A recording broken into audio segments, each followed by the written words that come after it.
Welcome friends आज कर रहे हैं हम स्टैटिक जीके से एक इम्पोर्टेंट क्लास। और इस क्लास में हमारे 25 प्लस क्वेश्चन और सारे के सारे क्वेश्चनों को हम एक अच्छी डिटेल से करेंगे, जिससे जिस क्वेश्चन से जितने भी संबंधित क्वेश्चन बनते हैं वो सारे के सारे क्वेश्चन आपको इन क्वेश्चनों के साथ देखने को मिलेंगे। तो अब ज्यादा टाइम नहीं लगाते हैं और करते हैं आज की क्लास शुरू। और पहला क्वेश्चन आपको स्क्रीन पे दिखाई दे रहा है। तो देखिए पहला क्वेश्चन क्या है कि गांधी इरविन समझौते पर किस वर्ष हस्ताक्षर किया गया था। तो ये क्या था, गांधी और इरविन के बीच में एक समझौता हुआ था और ये पूछ रहा है ये समझौता किस वर्ष हुआ था। तो ये समझौता हुआ था 1931 में। कब हुआ था ये? 1931 में। तो इसका राइट आंसर क्या है? Option D. अब देखिए इससे रिलेटेड और हमारे कौन कौन से क्वेश्चन बनते वो सारे के सारे देखना। सबसे पहला क्वेश्चन तो यही बनता है कि गांधी जो इरविन समझौता था इसका दूसरा नाम क्या था। तो इसका दूसरा नाम क्या था? दिल्ली पैक्ट नाम से भी इसको बोला जाता है, दिल्ली पैक्ट। आपको याद रखना दिल्ली पैक्ट किस समझौते को बोलते हैं, दिल्ली पैक्ट भी किस समझौते को बोलते हैं? गांधी इरविन समझौते को बोलते हैं। अब देखिए 1931 में हुआ था। तो 1931 से आपको याद रखना एक क्वेश्चन और बनता। तो 1931 में दूसरा क्वेश्चन क्या है वो कि क्वेश्चन ये है कि बताइए कि द्वितीय गोलमेज सम्मेलन कब हुआ था। और आपको ये भी पता होना चाहिए कि गोलमेज सम्मेलन टोटल कितने हुए थे? 3 हुए थे। कितने हुए थे? 3। पहला, दूसरा और तीसरा। ये तीनों के तीनों गोलमेज सम्मेलन बता देता हूँ आपको कब कब हुए थे। तो तीनों के तीनों गोलमेज सम्मेलन हुए थे। पहला तो हुआ था 1930 में। पूछ ले कि बताइए कि पहला गोलमेज सम्मेलन कब हुआ था। तो कब हुआ था ये? 1930 में। दूसरा हुआ था 1931 में और तीसरा हुआ था 1932 में। तीनों के तीनों गोलमेज सम्मेलन के आपकी डेट याद रखनी है, लगातार साल टू साल हुए थे। तो पहला हुआ था 1930 में, दूसरा हुआ था 1931 में, तीसरा हुआ था 1932 में। अगला क्वेश्चन ये आता है बताइए गांधी जी ने किस गोलमेज सम्मेलन में भाग लिया था। तो आपको याद रखना गांधी ने किस गोलमेज सम्मेलन में भाग लिया था? द्वितीय गोलमेज सम्मेलन में। तो किस में लिया था? द्वितीय में। एक क्वेश्चन ये बनता बताइए कि वह भारतीय व्यक्ति का नाम बताइए जिसने तीनों के तीनों गोलमेज सम्मेलन में भाग लिया था। गांधी ने तो केवल द्वितीय गोलमेज सम्मेलन में भाग लिया था, पर एक व्यक्ति ऐसा भी था जिसने क्या किया था? तीनों गोलमेज सम्मेलन में भाग लिया था और उनका नाम है B.R. अम्बेडकर। क्या नाम है? B.R. अम्बेडकर। B.R. अम्बेडकर ने तीनों के तीनों गोलमेज सम्मेलन में हिस्सा लिया था। इस क्वेश्चन से इतने ही रिलेटेड क्वेश्चन बनते थे, मैंने सारे के सारे आपको करा दिए और आप भी इस क्वेश्चन के साथ ये सारे के सारे क्वेश्चन नोटबुक में नोट डाउन कर ले। चलिए तो करते हैं दूसरा क्वेश्चन को शुरू। देखिए दूसरा क्वेश्चन क्या हमारा, दूसरा क्वेश्चन डिस्प्ले पे आ गया है। तो दूसरा क्वेश्चन हमारा लगातार 2 पदों के लिए चुने गए एकमात्र राष्ट्रपति का नाम क्या है। तो ये पूछ रहा है जो लगातार 2 बार, कौन सा व्यक्ति 2 बार राष्ट्रपति लगातार बना। तो कौन बना 2 बार लगातार? राजेंद्र प्रसाद। कौन बने हैं? डॉक्टर राजेंद्र प्रसाद बने हैं। और डॉक्टर APJ अब्दुल कलाम थे, ये क्या थे? इनका ये भी राष्ट्रपति पद पे रह चुके हैं और इनको क्या बोला जाता है? Missile man. क्या नाम बोला जाता है इनको? Missile man. पूछ ले कि बताइए वह राष्ट्रपति कौन है जिसको मिसाइल मैन भी कहा जाता है। तो कौन है? Doctor APJ Abdul Kalam. आगे देखिए बी ऑप्शन में प्रतिभा पाटिल। तो प्रतिभा पाटिल भी से भी एक इंपॉर्टेंट क्वेश्चन बनता बताइए भारत की प्रथम महिला राष्ट्रपति कौन है। तो ये कौन थी? प्रथम महिला राष्ट्रपति। प्रथम महिला राष्ट्रपति। प्रथम महिला राष्ट्रपति कौन थी? प्रतिभा पाटिल इनका नाम था। आगे देखिए डॉक्टर जाकिर हुसैन। और एक जाकिर हुसैन से भी वेरी वेरी इंपॉर्टेंट क्वेश्चन बनता है कि बताइए कि वह राष्ट्रपति कौन है जो पद पे रहते हुए मृत्यु हो गई थी। तो वे कौन थे? डॉक्टर जाकिर हुसैन। कौन थे? डॉक्टर जाकिर हुसैन की पद पे रहते हुए क्या हो गई थी? मृत्यु हो गई थी। भारत के प्रथम क्या थे? राष्ट्रपति थे जो पद पे रहते हुए मर गए थे। चलिए अगला क्वेश्चन आता हमारा। क्वेश्चन है नंबर 3 का, मुमताज महल का असली नाम था। तो बताइए कि मुमताज महल का जो असली नाम था वो क्या था। तो हमारे को 4 ऑप्शन दे रहे हैं, अर्जुनमंद, बानो बेगम, रोशन आरा, लाडली बेगम या इनमें से कोई नहीं। तो पहले तो आपको ये पता होना चाहिए कि मुमताज महल थी कौन थी। तो मुमताज महल थी वो कौन थी? शाहजहां की पत्नी थी। किसकी पत्नी थी ये? शाहजहां की। ये शाहजहां की पत्नी थी। और इनका जो दूसरा असली नाम था वो था अर्जुनमंद बानो बेगम। अर्जुनमंद बानो बेगम। अब आपको याद रखना, आपको एक अच्छा सी ट्रिक बता देता हूं कि जो मुगल बादशाह थे, इनके जो पहले से लेकर जो अंतिम था, जो शक्तिशाली अंतिम राजा कौन, अंतिम बादशाह कौन था इनका, तो शक्तिशाली अंतिम औरंगजेब। तो इनका एक नाम आता है अपने को कि बादशाह। बादशाह नाम आपको याद रखना। बादशाह से ये छह के छह क्या थे, शक्तिशाली मुगल बादशाह थे। तो बी से क्या बनता है, बाबर। क्या बनता है, बाबर। एच से क्या बनता है, हुमायूं। और ए से क्या बनता है, अकबर। और जे से क्या बनता है, जहांगीर। ये क्रम है इनके लगातार आने का। और एस से क्या बनता है, शाहजहां। और ए से क्या बनता है, औरंगजेब। और पूछ ले कि अंतिम मुगल बादशाह कौन था, ये तो शक्तिशाली थे, ये छह ये मुगल बादशाह थे, ये क्या थे, शक्तिशाली थे। और अंतिम पूछ ले कि बताइए कि अंतिम मुगल बादशाह कौन था, तो अंतिम कौन हो जाएगा, बहादुर शाह जफर द्वितीय। बहादुर शाह जफर द्वितीय कौन थे, बहादुर शाह जफर द्वितीय क्या थे, अंतिम मुगल बादशाह थे, अंतिम मुगल बादशाह। तो आपको याद रखना अंतिम मुगल बादशाह कौन था, बहादुर शाह जफर द्वितीय थे। और ये मुमताज महल का असली नाम क्या था, अर्जुमंद बानो बेगम। उम्मीद करता हूं आपको हर क्वेश्चन अच्छे से समझ में आ रहे हैं। इनसे रिलेटेड जितने भी क्वेश्चन बन रहे हैं ये भी आपको अच्छे से समझ आ रहे हैं। अगर क्लास अच्छी लगे तो क्लास को लाइक कर देना, शेयर कर देना और कमेंट करके जरूर अपना प्यार भरा सपोर्ट देना। और चैनल को अभी तक सब्सक्राइब नहीं किया तो चैनल को साथ में सब्सक्राइब जरूर कर लेना। तो चलिए अगला क्वेश्चन आ गया हमारा स्क्रीन पे। तो देखिए अगला क्वेश्चन क्या है, भारत में स्थापित पहले बैंक का नाम बताइए। जो भारत में स्थापित था उसका सबसे पहले बैंक का नाम क्या है। तो देखिए इसमें हमें चार ऑप्शन मिले, इंपीरियल बैंक, भारतीय state bank, bank of Hindustan और भारतीय रिजर्व बैंक। तो देखिए जो इंपीरियल बैंक है ये तो भारतीय स्टेट बैंक का पुराना नाम है। क्या पहले भारतीय स्टेट बैंक को किस नाम से बोलते थे, इंपीरियल बैंक से। पर इस क्वेश्चन का आंसर क्या हो जाएगा हमारा, bank of Hindustan. Bank of ये हिंदुस्तान है भारत का सबसे पहला, भारत में स्थापित सबसे पहला बैंक है। और ये कब स्थापित किया गया था, 1770 में। कब किया गया, स्थापित 1770 में। और भारतीय स्टेट बैंक का पुराना नाम क्या है, इंपीरियल बैंक। तो क्वेश्चन ये बनता है बताइए इंपीरियल बैंक का भारतीय स्टेट बैंक नाम किस वर्ष रखा गया। तो ये किस वर्ष रखा गया था, ये रखा गया था 1 जुलाई 1955। 1 जुलाई 1955 के बाद इंपीरियल बैंक को क्या बोलने लगे, भारतीय स्टेट बैंक। और वर्तमान में सबसे बड़ा, भारत का सबसे क्या बड़ा बैंक कौन सा है, भारतीय स्टेट बैंक। आगे हमारा ऑप्शन देखो डी में, भारतीय रिजर्व बैंक। तो भारतीय रिजर्व बैंक की भी आपको पता होना चाहिए कि इसकी स्थापना कब हुई थी। तो भारतीय रिजर्व बैंक की स्थापना हुई थी 1 अप्रैल 1935 को। कब हुई थी इसकी स्थापना, 1 अप्रैल 1935 को। तो आपको कमेंट में ये बताना कि बताइए कि वर्तमान में जो भारतीय रिजर्व बैंक के गवर्नर है वो कौन है। तो आपको ये बताना कि वर्तमान में भारतीय रिजर्व बैंक के गवर्नर कौन है। तो नेक्स्ट क्वेश्चन देखिए, हमारा नेक्स्ट क्वेश्चन है, स्वतंत्र भारत के पहले उप प्रधानमंत्री के रूप में किसने कार्य किया था। तो ये बताना जो स्वतंत्र भारत है इसके अंदर जब प्रधानमंत्री और उप प्रधानमंत्री बने थे, इनमें सबसे पहला जो उप प्रधानमंत्री था वो कौन था। तो देखिए इनके तो कौन हो जाएगा इनका, इसका राइट आंसर हमारा सरदार वल्लभ भाई पटेल। कौन थे, सरदार वल्लभ भाई पटेल क्या थे, पहले उप प्रधानमंत्री थे। ये श्री राजा गोपालाचार्य ये क्या था, भारत का स्वतंत्र भारत के प्रथम भारतीय गवर्नर जनरल था। और ये मोरारजी देसाई ये क्या थे, भारत के प्रधानमंत्री थे। अब देखिए इसमें क्या पूछा है, उप प्रधानमंत्री। अब आपको पता होना चाहिए अब तक, यानी अब तक टोटल कितने उप प्रधानमंत्री बन चुके हैं, टोटल 7।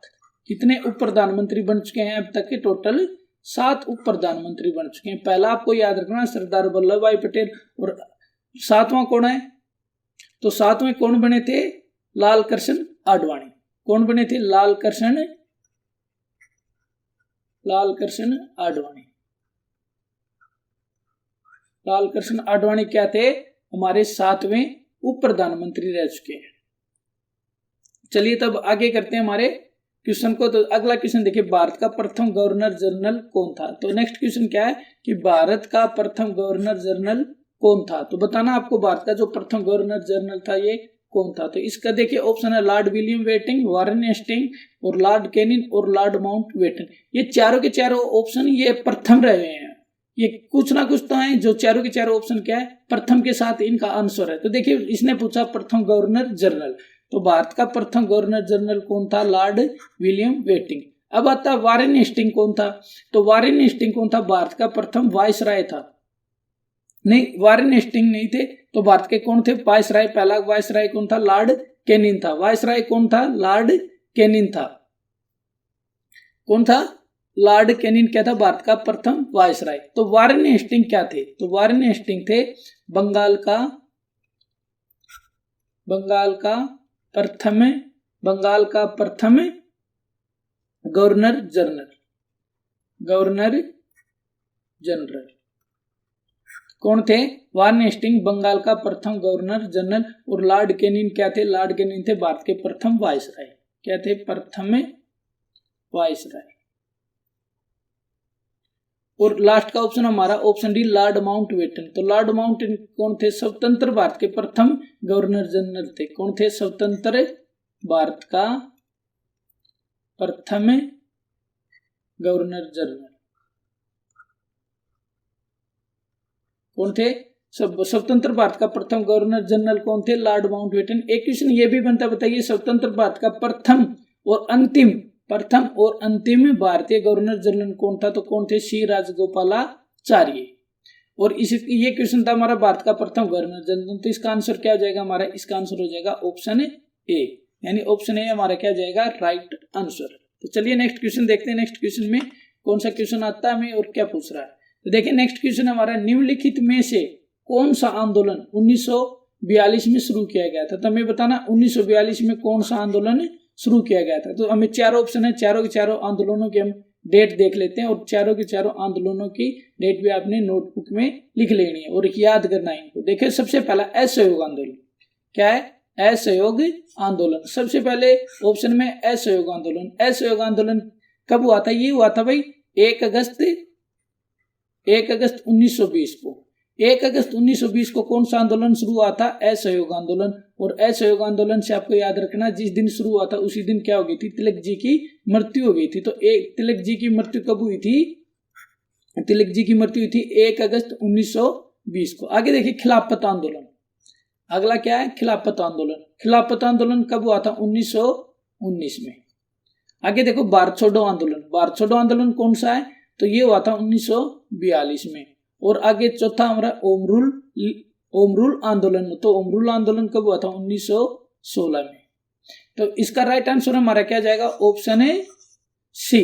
और ऑप्शन सी से एक क्वेश्चन और बनता भारत छोड़ो आंदोलन से। गांधी ने एक नारा दिया था, करो या मरो का। क्या कहा था गांधी ने? करो या मरो का। तो करो, क्वेश्चन ये आता है, बताइए करो और मरो का नारा किस आंदोलन में दिया गया था? तो वो किस आंदोलन में दिया गया था? भारत छोड़ो आंदोलन के अंदर दिया गया था करो या मरो का नारा। तो चलिए अगला क्वेश्चन देखते हैं हमारा। तो अगला क्वेश्चन है हमारा स्क्रीन के ऊपर, और देखिए स्क्रीन पे क्या पूछ रहा है कि निम्नलिखित शासकों में से किसने अपने सिक्कों पर देवी लक्ष्मी की आकृति को मुद्रित किया था और उसका नाम नागारी अक्षरों में अंकित था? जो देखो, तो ये बताना मैं चार ऑप्शन में से कौन था जिसने देवी लक्ष्मी का तो चित्र अंकित करवाया और उस पे नागारी अक्षरों में उनका नाम भी लिखवाया था। तो देखिए मोहम्मद बिन तुगलक थे क्या, इल्तुतमिश थे, या मोहम्मद गजनवी था, या मोहम्मद गोरी? तो इसका राइट आंसर क्या है हमारा? ऑप्शन डी, यानी मोहम्मद गोरी ने अपने सिक्कों पे देवी लक्ष्मी का चित्र मुद्रित करवाया था। तो इसका राइट आंसर क्या जाएगा? मोहम्मद गोरी। चलिए तो नेक्स्ट क्वेश्चन देखिए। नेक्स्ट क्वेश्चन है राजतृंगिणी एक पुस्तक जो आमतौर पर 12वीं शताब्दी में कश्मीर की विरासत दर्ज की गई थी के द्वारा लिखा गया था। तो ये बताना किसके द्वारा ये लिखा गया था? राजतृंगिणी। इंपॉर्टेंट क्वेश्चन लगा लेना। ये पुस्तक पता नहीं कितनी बार एग्जाम में पूछी गई है कि राजतृंगिणी पुस्तक के लेखक कौन है। तो राजतृंगिणी पुस्तक के लेखक कौन हो जाएंगे? तो इसके पुस्तक के लेखक कौन है? कल्लन। कौन हो जाएंगे? हमारा राइट आंसर हो जाएगा ऑप्शन डी, कल्लन। और ऐसे कैसे ऑप्शन आपको पेपर में देखने को मिलेंगे, इनमें ऑप्शनों में भी कोई हेरफेर नहीं करते, एग्जामिनर सीधे सेम टू सेम ऑप्शन देता है। आपको सिर्फ याद रखना राजतृंगिणी के लेखक किसके द्वारा, यानी राजतृंगिणी जो पुस्तक थी वो किसके द्वारा लिखी गई थी? तो वो लिखी गई थी कल्लन के द्वारा। तो अगला क्वेश्चन है, स्क्रीन के ऊपर देखिए। तो अगला क्वेश्चन क्या है?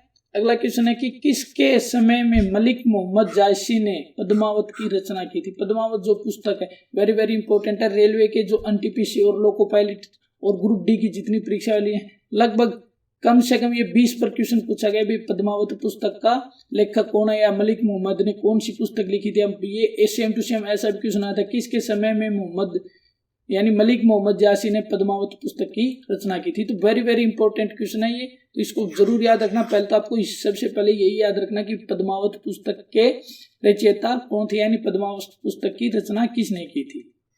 तो इसी को सबसे पहले, तो इसका पहला क्वेश्चन का आंसर तो क्या हो जाएगा भाई, पद्मावत पुस्तक की रचना किसने की थी? एम जायसी ने। किसने की थी? एम जायसी ने। तो इस क्वेश्चन में पूछा गया जो मलिक मोहम्मद जायसी है, इसने पद्मावत पुस्तक किसके समय में की थी? तो उस समय किसका था? तो उस समय किसका हो जाएगा? अकबर भी नहीं था, शाहजहां भी नहीं था, औरंगजेब भी नहीं था। तो कौन थे? शेरशाह सूरी। तो किसके समय में लिखी थी ये पुस्तक? शेरशाह सूरी के समय में। चलिए अगला क्वेश्चन है, हुमायूं का मकबरा। हुमायूं का मकबरा कहाँ स्थित है? हुमायूं का मकबरा बताना हमें। हुमायूं का मकबरा कहाँ स्थित है? दिल्ली में, काबुल में, आगरा में, या इनमें से कोई नहीं। तो देखिए, तो इसका राइट आंसर क्या हो जाएगा? दिल्ली में। तो कहाँ है हुमायूं का मकबरा? कहाँ है? दिल्ली में। और ये क्वेश्चन ये भी पूछा जाता है कि हुमायूं का मकबरा किसने बनवाया था? तो किसने बनवाया था? हाजी बेगम ने। किसने बनवाया था? हाजी बेगम ने। आपको ये याद रखना, हुमायूं का मकबरा किसने बनवाया था? हाजी बेगम ने। और काबुल में किसका मकबरा है? तो काबुल में किसका? बाबर का। और आपको याद रखना, एकमात्र मुगल बादशाह बाबर ही थे जिनको 2 जगह दफनाया गया था। कहां, क्या जगह दफनाया गया था? 2 जगह। तो क्वेश्चन आता है, बताइए वह मुगल बादशाह कौन था जिसको 2 जगह दफनाया गया था? तो कौन था? बाबर।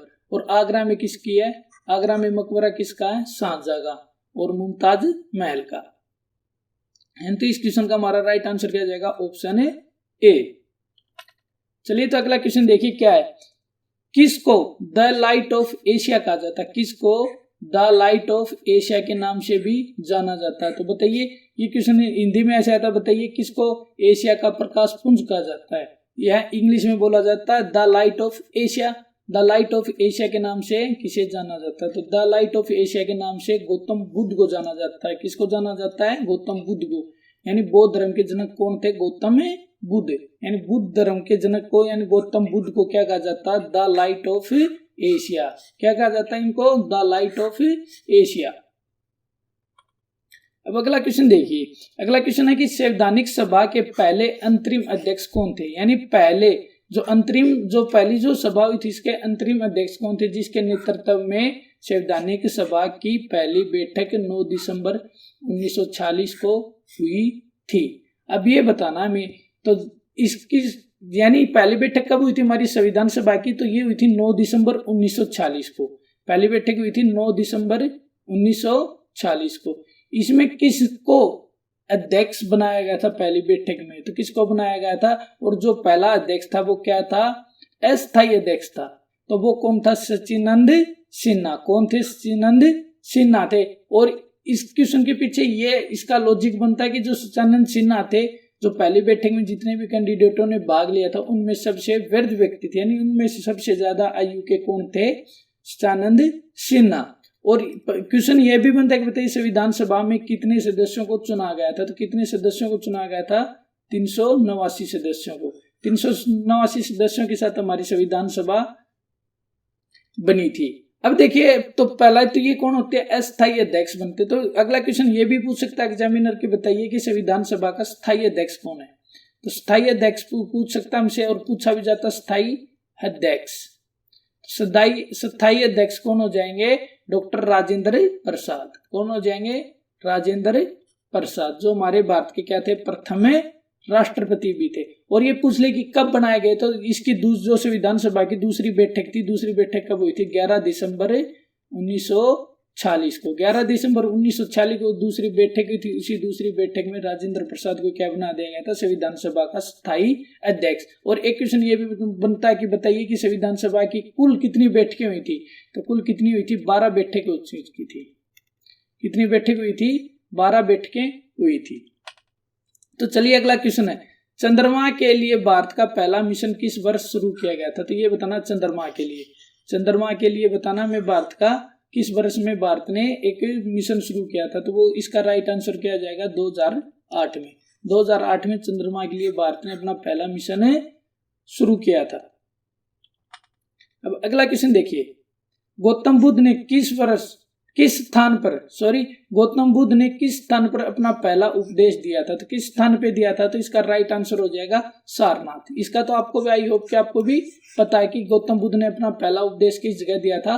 सारनाथ में। अगला क्वेश्चन आ गया हमारा स्क्रीन पे, देखिए, मीर हसन देहलवी निम्नलिखित में से किसके दरबार में थे? सबसे पहले तो आपको ये पता होना चाहिए जो मीर हसन देहलवी है ये कौन थे? तो ये क्या थे? भाषा के विद्वान थे। कौन कौन सी भाषा इनको अच्छी आती थी? एक तो इनको आती थी कुरान के अच्छे ज्ञाती थे ये, और दूसरी क्या थी इसको? हदीस। ये पहले की क्या थी? ये भाषाएं थी कुरान, हदीस, सूफीवाद, कुरान, असीद, सूफीवाद और अरबी।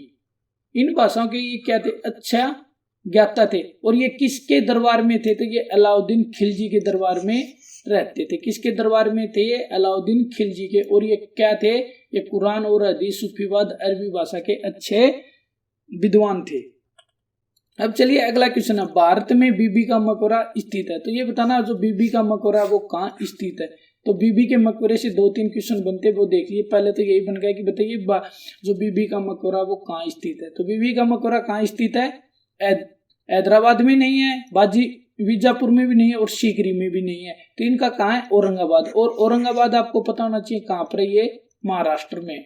तो औरंगाबाद में। और दूसरा क्वेश्चन ये बनता है कि बताइए कि ताजमहल की फुअड नकल किसे कहा जाता है? ताजमहल की फुअड नकल। तो ताजमहल की फुअड नकल किसे कहा जाता है? बीबी का मकबरा है। और इसका दूसरा नाम क्या है? ताजमहल की फुअड नकल। ताजमहल की फुअड नकल भी कहा जाता है इसे। ताजमहल की फुअड नकल किसे कहा जाता है? बीबी का मकबरा। और ये कहां पर स्थित है? औरंगाबाद, महाराष्ट्र में। चलिए अगला क्वेश्चन देखिए, भारत का पहला डायनासोर संग्रहालय किस राज्य में स्थित है? तो जो डायनासोर संग्रहालय जो भारत के अंदर पहला बना, तो ये बताना हमें कहाँ स्थित है? तो इसका सीधा आंसर क्या जाएगा? गुजरात। तो ये कहाँ स्थित है? गुजरात में। आगे देखिए, किस मुगल शासक को 2 बार राज्याभिषेक हुआ था? तो एक मुगल बादशाह था जिसको 2 बार दफनाया गया था, और एक ये क्वेश्चन क्या है, वह कौन सा मुगल बादशाह था जिसका 2 बार राज्याभिषेक हुआ था? यानी हमें बताना जिस मुगल बादशाह का 2 बार राज्याभिषेक हुआ था। तो इस क्वेश्चन का आंसर क्या जाएगा? देखिए, शाहजहां तो जहांगीर तो थे नहीं। औरंगजेब का क्या हुआ था? 2 बार राज्याभिषेक हुआ था। अकबर का भी नहीं हुआ। अकबर का हुआ था 14 फरवरी 1556 में। कब हुआ था? 14 फरवरी 1556 में। और जहांगीर भी नहीं था। तो कौन था वो जो मुगल शासक है जिसका 2 बार राज्याभिषेक हुआ था? कौन था वो जिसका 2 बार राज्याभिषेक हुआ था? तो वो थे औरंगजेब। और औरंगजेब से आपको याद रखना, औरंगजेब को जिंदा पीर भी कहा जाता है। क्या कहा जाता है? जिंदा पीर भी कहा जाता है। क्या कहा जाता है? इनको जिंदा पीर भी कहा जाता है। और आपको याद रखना इनका 2 बार राज्याभिषेक कब कब हुआ था? तो इनका हुआ था 1658 में और 1659 में। 1658 और 1659 में। और दोनों के दोनों कहाँ हुए थे? दिल्ली में इनका राज्याभिषेक हुआ था। कहाँ हुआ था? दिल्ली के अंदर। दोनों के दोनों 1658 और 1659 में कहाँ हुए थे? दिल्ली में हुए थे। चलिए नेक्स्ट क्वेश्चन आ गया हमारा स्क्रीन पे, देखिए, अकबर का राज्याभिषेक कहाँ हुआ था? अभी हमने बताया कि आपको अकबर का जो राज्याभिषेक हुआ था वो कब हुआ था? 14 फरवरी 1556 में। हुआ कहाँ था? पंजाब की एक जगह थी कालानौर। तो कहाँ पर हुआ था? कालानौर, जो हमारे ऑप्शन ए में है। तो इसका राइट आंसर क्या जाएगा? पंजाब के कालानौर में। तो आज के ये क्वेश्चन थे दोस्तों। उम्मीद करता हूँ आपको अच्छे से समझ में आए होंगे। इनसे रिलेटेड जितने क्वेश्चन बनते थे वो मैंने पूरे कराने की पूरी कोशिश की है। और आज का ये क्वेश्चन आपके लिए है और इसका राइट आंसर आपको कमेंट बॉक्स में देना है। और आज का ये क्वेश्चन क्या हमारा, किस राजपूत वंश ने अकबर के सामने समर्पण नहीं किया? यानी कौन था वो, कौन से वंश का राजपूत था जिसने अकबर के सामने अपना समर्पण नहीं किया? और इसकी थोड़ी हिंट दे देता हूँ। ये तो राजा था जिसने समर्पण नहीं किया। इसके जो हाथी था उसने भी इसके सामने क्या नहीं, समर्पण नहीं किया था। इतना शक्तिशाली राजा था। और इसके जो हाथी था वो हाथी मरने को मर गया था, पर उसने भी अकबर के सामने अपना समर्पण नहीं किया। तो आपको इसमें से बताना ऑप्शन ए है परमार वंश का था, चौहान वंश का था, सिसोदिया वंश का था या चंदेल वंश का। तो इसका आपको आंसर हमें कमेंट बॉक्स में देना है। और दोस्तों अगर वीडियो आपको अच्छी लगी, कुछ अच्छा सीखने को मिला, तो वीडियो को लाइक जरूर कर देना, शेयर कर देना अपने साथियों के साथ। और अभी तक आपने चैनल को सब्सक्राइब नहीं किया तो जल्दी से चैनल को सब्सक्राइब करके बेल आइकन को ऑल पे प्रेस कर लेना। आज के लिए इतना ही दोस्तों, मिलते हैं अगली वीडियो में एक अच्छे से टॉपिक के साथ। आज के लिए अलविदा, जय हिंद, जय भारत।